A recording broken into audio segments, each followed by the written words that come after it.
Just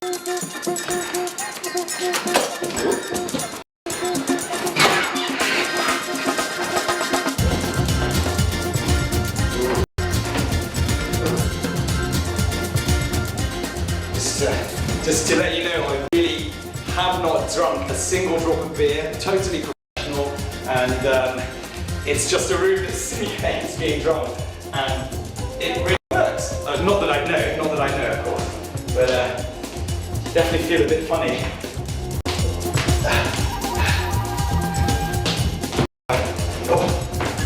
That's enough for me.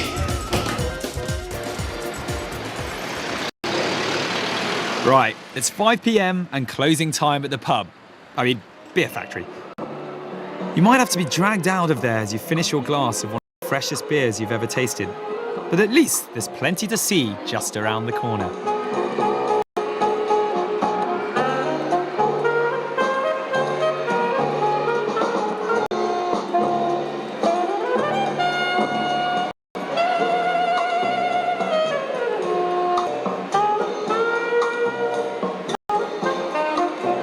Chunmu Cultural Street is a surreal experience, to say the least, but one which every single city planning council should envisage having.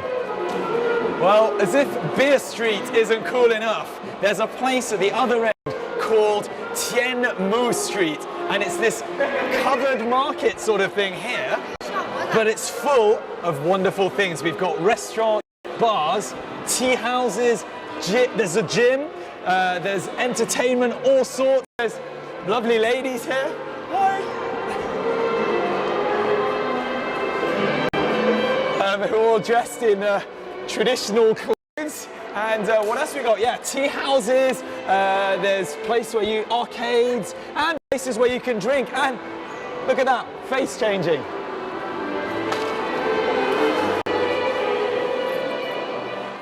Formerly two disused factories with a roof added over the top. It's a food, drink, musical, entertainment and visual extravaganza, open 24 hours a day, 7 days a week. There are hired performers everywhere, and clearly a lot of thought has been put in creating a relaxing atmosphere that appeals to people of all ages, and from all ages. Creativity was a key aspect of Chunmu, and this little pocket of arty innovation even has a foreign bookstore to offer. We've managed to locate a very nice, quiet little corner in Qingdao, which very much reminds me of the 798 Art District in Beijing. And here, we've also arranged a meet and greet with the owner of a foreign bookstore, because the population, a huge number of foreigners here in Qingdao, predominantly Korean and Japanese, I've been told, which makes sense considering how close those countries are to the coast on this side. So let's go and meet. Warm friend's wedding. For the next 2-3 years, and then depending on how business is going and how, also depending on what, if we found a school. Who's this little guy? This is Liam, my son. Is Liam going to be speaking Chinese? Yes, definitely. Brilliant. How much it was?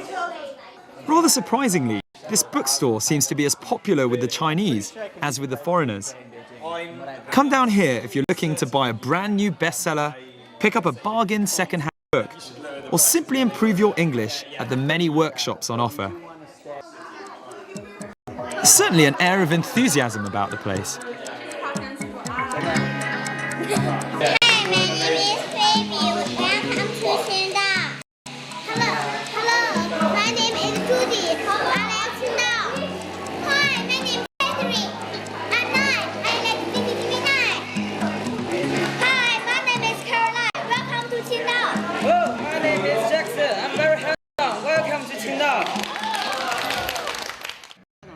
From books, back to booze. You'll realise when you get to Qingdao that this city lives for beer.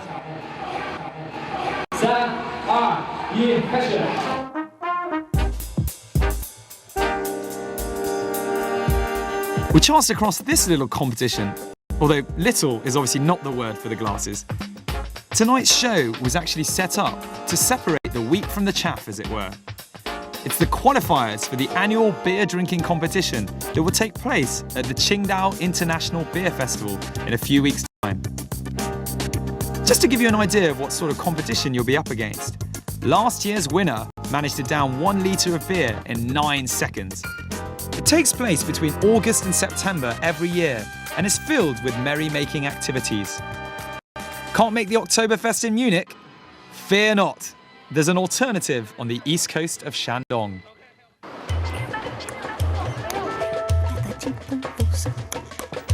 Nighttime is not all about beer though, as you'll see when you head to Zhongshan Street and the city centre. It's Qingdao's major shopping thoroughfare, with a wealth of national and international stores and restaurants for you to enjoy late into the night. This is where you'll also find the third demographic. Having seen the kids this morning, the elderly this afternoon, now it's on to the youths. In many ways, this is the area that reminds you that Qingdao is much more than just your average seaside holiday resort. The city centre is bustling, full of people and full of life.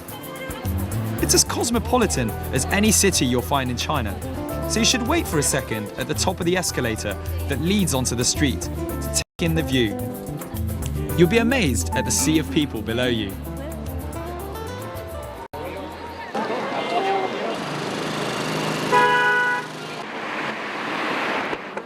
But in all honesty, the shopping area has little more to recommend it than, well, shops. The other side of the nightlife is inevitably linked to, have you guessed it? Of course, beer.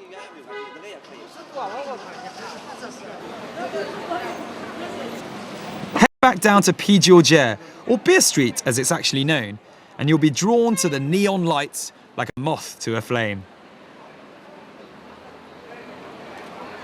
If you're lucky enough to come during the summer months, you'll appreciate the outdoor seating, which is available in every one of the restaurants on this street. However, the real star of the show is the beer. You've tried it unfiltered and fresh from the factory, but now you can appreciate it at your own leisure over some freshly caught seafood.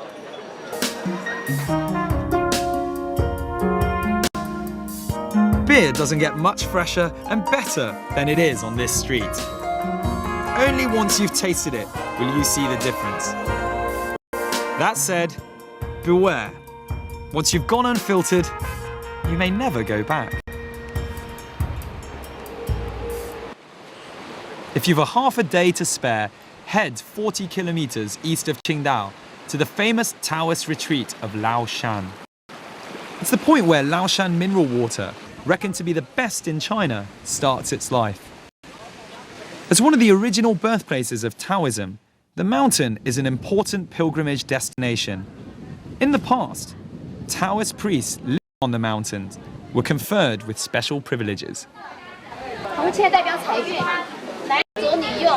So I've arrived at the entrance of Tai Qinggong Temple and been reading up on some of the symbolism here. We've got a bat, which you should rub.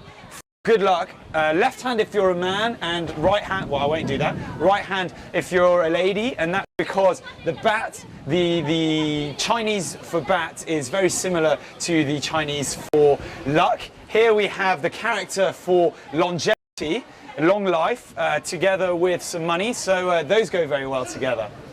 Tao has the meaning of the way, and Taoism is thought to have been born over 2,000 years ago. Regarded as a philosophical tradition as well as a religion, Taoist practice is based on coming into harmonious alignment with the internal and external terrain. In other words, the human body and things such as the mountains, rivers and forests. It's an ethos of quiet cultivation and respect for nature. The story goes that a philosopher and scholar at the Imperial Archives named Lao Tzu grew weary of the moral decay of city life. However, his views were at odds with those of his king, so he exiled himself. At the last mountain pass before leaving the realm, he struck up a conversation with a border guard who begged to be allowed to record his teachings. Lao Tzu's words are passed down to us today in Dao De Jing, or the Book of the Way. Although only a slim volume of 5,000 characters, this little book has made an indelible mark on history.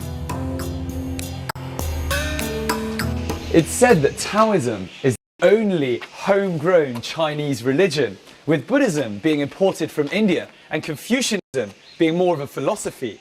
And here in Laoshan, we're at the original place, or one of the original places, where the religion flourished.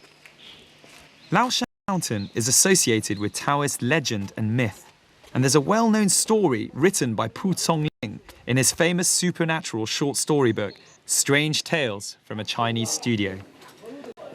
A young Taoist scholar searching for immortality called Qi travelled to Mount Laoshan to learn of an immortal priest who was adept at Taoist magic. After many months of hardship, Wang, however, gave up learning of the priest. But before he left, he begged the priest to teach him just the tiniest bit of magic, so all the months he'd spent there wouldn't be for nothing. He was taught how to walk through walls, but the priest cautioned him not to misuse the skill, or it wouldn't work. As you can probably guess, as soon as he got home, he boasted about it to his wife and promptly ran straight into a rock-hard wall. No magic there.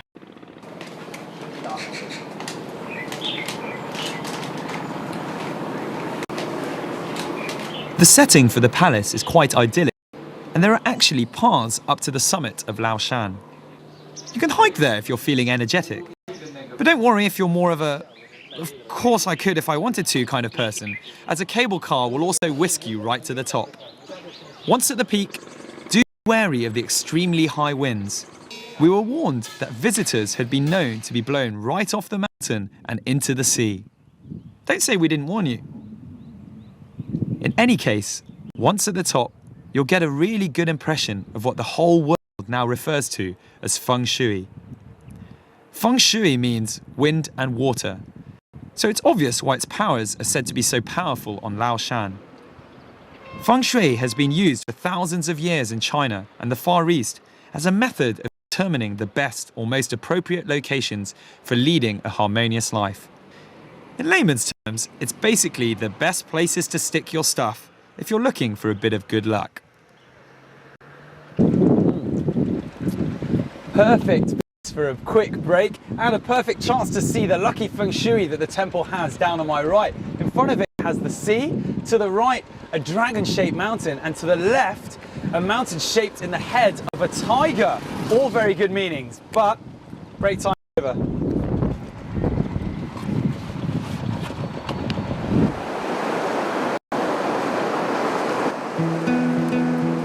All in all, Laoshan is a must-see when you make it down to this part of Shandong. You've got the sea and the mountains all wrapped up in one.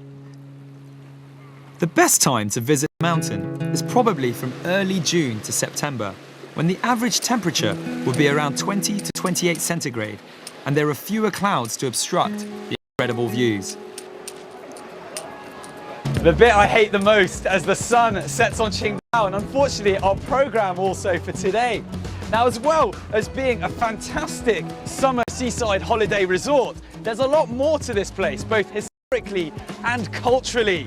And if anything else, they brew a top-notch beer. I'm Marc Edwards, and I'll catch you very soon on another episode of Travelogue.